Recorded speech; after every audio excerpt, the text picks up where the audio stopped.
আমি আপনি চাইলেই কি তারেক রহমানের সাথে দেখা করতে পারবো নি? বলেন, বলেন না পারবো নাকি? না একটু ভায়া লাগবে, মাধ্যম লাগবে? বলেন, জোরে বলেন না। আমি চাইলেই কি প্রধানমন্ত্রী দেখা করতে পারবো নাকি?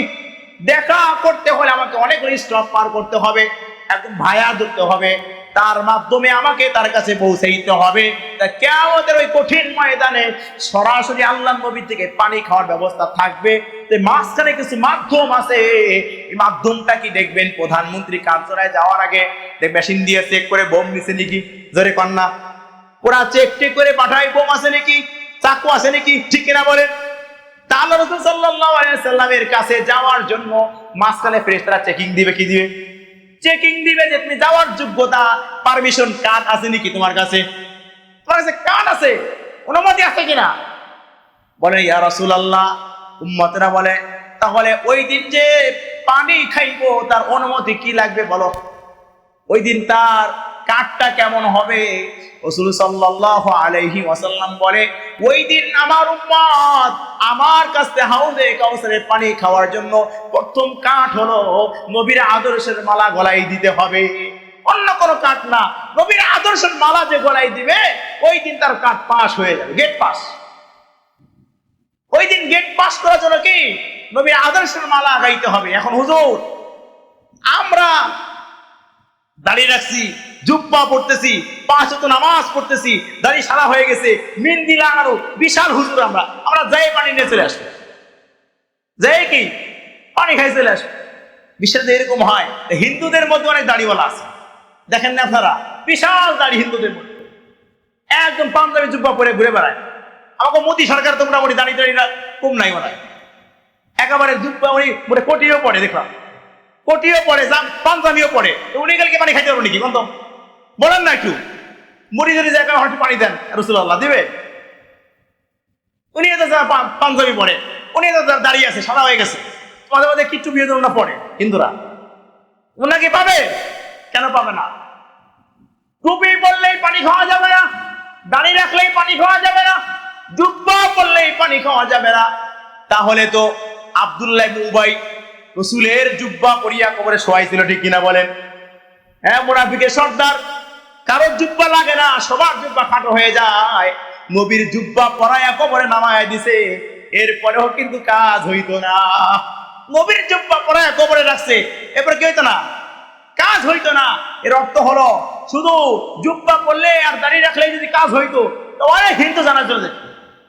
এখানে ব্যাখ্যা কেউ মালিকি ওমেদের ব্যাখ্যা হলো যার দিলের মধ্যে আল্লাহ রসুলের মহাব্বত আছে, আল্লাহর মহাব্বত আছে, তার দাসত্ব আছে, আর গোলামি আছে, আনুগত্য আছে, ওই ব্যক্তি হবে টাটকা মুসলমান, পাক্কা মুসলমান, পাক্কা ইমানদার। কিন্তু দিলের মধ্যে রসুলের মহাব্বত নাই, আল্লাহর আনুগত্য নাই, রসুলের আনুগত্য নাই, সেই ব্যক্তি পাবে না।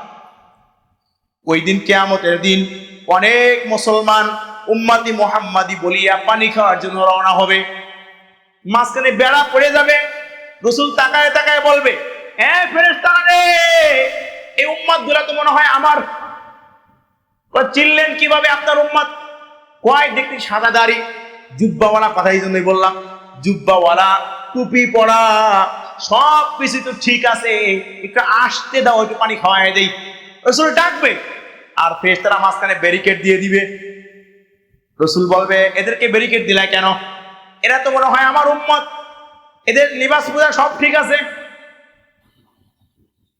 ফেরেশতারা জানায় দিবে, রাসূলুল্লাহ এরা দুনিয়ার মধ্যে নামাজ পড়ছিল সত্য কথা, রোজা রাখছিল তাও সত্য কথা, দাড়ি রাখছে তাও সত্য কথা, টুপি পরছে তাও সত্য কথা, তবে আপনার জন্য না, আল্লাহর জন্য না, এরা নিজেদের উদ্দেশ্য হাসিল করার জন্য এরা নামাজ পড়ছে, এরা টুপি মাথায় দিছে, এরা হজ করছে, এরা যাকাত দিছে, এরা দাড়ি রাখছে, এটা আপনাকে মহাব্বত করিয়া না। তাহলে ওয়াইসকুরুনি, রাসূলের আদর্শ মালা গলায় দিয়া দাঁতগুলা ভাঙে, রাসূলের সাথে সাক্ষাৎ না করিয়াও রাসূলের জুব্বা পেয়ে যায়। রাসূলের জুব্বা পাইছে না? কেমনে পাইছে? রাসূলকে সাক্ষাৎ করতে গেছে, তার মা বৃদ্ধা বলছে যে আপনার রাসূলের কাছে যাওয়া লাগবে না, আপনি আপনার মায়ের সেবা করেন। কি করেন? মায়ের সেবা করেন, কিন্তু সাক্ষাৎ করে নাই। এর অর্থ হলো রসুলকে না দেখেও জান্নাতে যাওয়া যায়। এই আদর্শ রসুলের মহাব্বত করতে হবে, আমার জীবনের চাইতে বেশি মহাব্বত করতে হবে।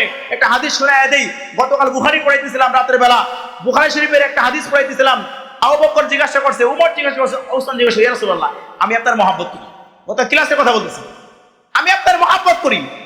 উমর বলতেছে, রাসূল আপনাকে মহাব্বত করি। ডাইরেক্ট কথা বলতেছি, সত্যি মহাব্বত করো? হ্যাঁ মহাব্বত করি। তুমি কি তোমার সন্তানের চাইতে বেশি মহাব্বত করো? চুপ হয়ে গেছে। তোমার জীবনের চাইতে? হাদিস ইবারত পড়তেছি, চুপ হয়ে গেছে। নিজে জান দেওয়ার পর চুপ হয়ে গেছে। ওমর চুপ, আবু বকর চুপ, আলী কি চুপ হয়ে গেছে। তুমি যে বললে মহাব্বত করো আমাকে, উসমান বলতে আমি মহাব্বত করি, উমর বলতে আমি মহাব্বত করি। তখন প্রশ্ন করছে, আসলেই মহাব্বত করো উমর? হ্যাঁ মহাব্বত করি। তাহলে বলো, তুমি কি তোমার জানটা এই মুহূর্তে কোনো কথা ছাড়াই আমার জন্য দিতে পারবা? স্টপ। কিছুক্ষণ পরে বলতেছে, ইয়া রাসূলুল্লাহ, আমি এখন দিতে পারবো। কিছুক্ষণ পরেই বলতেছে, তখন আমি আবেগে বলছিলাম, আবেগে বলছিলাম দিয়ে দিব, বাস্তবে আমার দেওয়ার মতো ব্যবস্থা ছিল না। কিন্তু এখন আমি কি নিজেকে শান্ত করে বললাম যে, উমর বলো, তুমি কি রাসূলের জন্য জান দিতে পারবা? উমর নিজেকে প্রশ্ন করতেছে, এ উমর, রাসূল যে বললেন আমি মহাব্বত করো কিনা। এখন উমর বলতেছে, আমি আপনার জন্য জান দিতে পারি।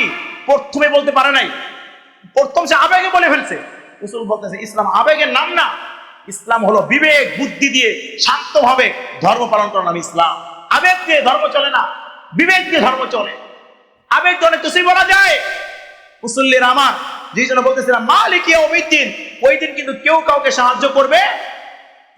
রাসূল সাল্লাল্লাহু আলাইহি ওয়াসাল্লাম হাউজে কাউসারে থাকবে, সমস্ত উম্মতগুলা দৌড়ায় হুড়মুড় দিয়ে পড়বে, ইয়া রাসূলুল্লাহ, ইয়া হাবিবাল্লাহ, আজকে পেরেশান হয়ে যাচ্ছি, মারাত্মক অবস্থা, খুব মারাত্মক গরম, সহ্য করতে পারতেছি না।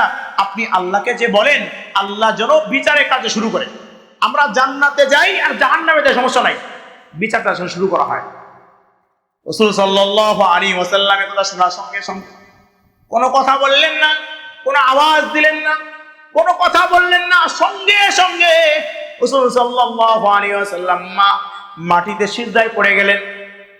সিজদায় পড়ে বলতে ডেকে ডেকে বলতেছেন, আল্লাহ, আমার এই উম্মতগুলা সব নবীর কাছে দৌড়াইছে, কোন নবী তাদেরকে সান্ত্বনা দিয়ে কিছু বলতে পারে নাই।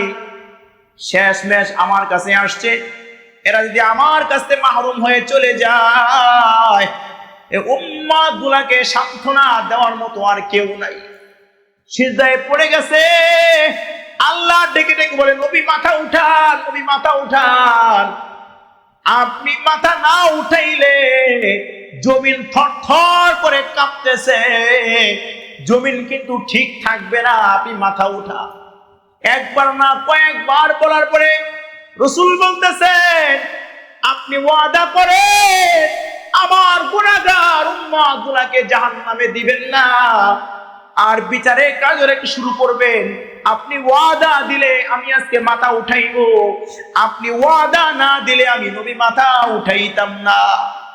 দীর্ঘ সময় থাকার পরে আল্লাহ তাআলা রাসূলকে ওয়াদা দিলেন, এ আমার হাবিব, এ আমার বন্ধু, আপনি মাথা উঠান, আমি ওয়াদা দিলাম আপনার উম্মতকে আমি জাহান্নামে দিব না, আর আমার বিচারের কাজ শুরু করে দিব। এ উম্মতরা, আমি আপনাদেরকে বলতে চাই, ওই দিন একমাত্র আমার দয়ার নবী, মায়ার নবী, রাহমাতাল লিল আলামিনের কথাই কাজ হবে। আর আমরা সেই নবীর উম্মত। আমাদের নবীর কাছে অন্য নবীরা পর্যন্ত উম্মত হওয়ার জন্য কান্নাকাটি করছে, ঠিক কিনা বলেন? নবী হওয়ার পরেও উম্মত হওয়ার জন্য কান্নাকাটি করছে। নবীরা পর্যন্ত উম্মত হওয়া চাইছে, নবী বাদ দিয়া। চিন্তা করেন, নবী বাদ দিয়া উম্মত হওয়ার জন্য চাইছে। ঈসা আলাইহিস সালাম কি আসবেন না দুনিয়া? বলেন আসবে। ইমাম মাহদী আসবে কিনা? বলেন আসবে। এরা কিন্তু রাসূলের উম্মত হয়ে দুনিয়াতে আসবে।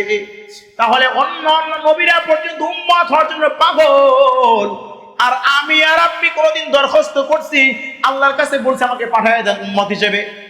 বিনা দরখাস্তে, বিনা চাওয়ায় রাসূলের উম্মত আমাকে বানায় দিল। আর আমার আদর্শ কি, আমার কাজ কি, আমার কথাবার্তা কেমন, আমার চলাফেরা কেমন, আমার লেনদেন কেমন, আমার মুআশারাত কেমন, আমার মুআমালাত কেমন? আমি কথা বলে 40টা মিথ্যা কথা বলি, ওয়াদা করলে 3 বার খিলাফ করি, আমার চলার ঠিক নাই, আমার পথের কথা ঠিক নাই, আমার মুআমালার ঠিক নাই, আমার চলাফেরার ঠিক নাই, আমার চরিত্র ঠিক নাই, আমি রাসূলের উম্মত বলে দাবি করি, ঠিক কিনা বলেন? আমার কথা ঠিক নাই, আমার চলাফেরা ঠিক নাই, আমার চরিত্র ঠিক নাই, রাসূলের উম্মত বলে দাবি করি।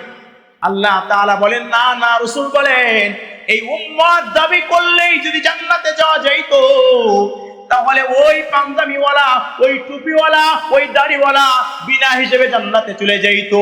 না না না, টুপি পরলেই জান্নাতে যাওয়া যাবে না, আবার টুপি না পরলেও জান্নাতে যাওয়া যাবে না, পাঞ্জাবি পরলেই জান্নাতে যাওয়া যাবে না, পাঞ্জাবি না পরলেও জান্নাতে যাওয়া যাবে না, উভয়টা টুপিও পরতে হবে, দাড়িও রাখতে হবে, পাঞ্জাবি পরতে হবে। তবে রাসূলের আদর্শের মালা গলায় দিয়া রাসূলের তরিকা মতো চলিয়ে আত্মাকে জান্নাতে যেতে হবে। নিজের মতো করে চললে জান্নাত পাইবা না। এই জন্য শেষ কথা হলো মালিক ইয়াউমিদ্দিন, ওই দিন একমাত্র আমার আল্লাহর রাজত্ব চলবে, ট্রাম্পের রাজত্ব চলবে না, মোদির রাজত্ব চলবে না, তারেকের রাজত্ব চলবে না, ওই ফিরআউনের রাজত্ব চলবে না। ওই দিন একমাত্র আমার আল্লাহর কথাই চলবে। এই জন্য আল্লাহ তাআলা বলে বান্দা মরবা তো মরবা, হিসাব কইরা মইরো। মরবা তো মরবা, হিসাব করে মইরো, হিসাব করে বইরো। কেন? মালিক ইয়াউমিদ্দিন, ওই দিন কিন্তু কেউ তোমাদেরকে বাঁচাইতে পারবে না। আমি আল্লাহই তোমাকে বাঁচাইতে পারবো, আমি আল্লাহই তোমাকে মাফ করাইতে পারবো, আমি আল্লাহই চাইলে জান্নাতে দিব, চাইলে জাহান্নামে দিব। ওই দিন একমাত্র আমার ক্ষমতা চলবে, ডলার চলবে না, টাকা চলবে না, স্বর্ণ চলবে না, ঘুষ চলবে না।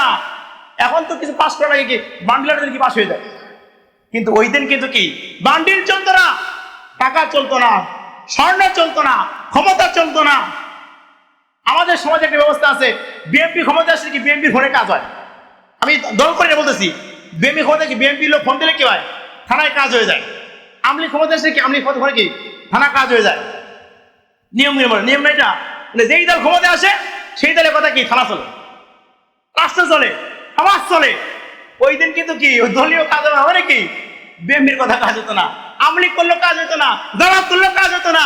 ওই দিন একমাত্র কাজ হবে কার কথায়? রাসূলের আদর্শের কথায়। রাসূলের আদর্শ ছাড়া ওই দিন কি কাজ হইতো না। এই জন্য যে যে দল করেন করেন, রাসূলের আদর্শের মালা গলায় দিয়ে বইরে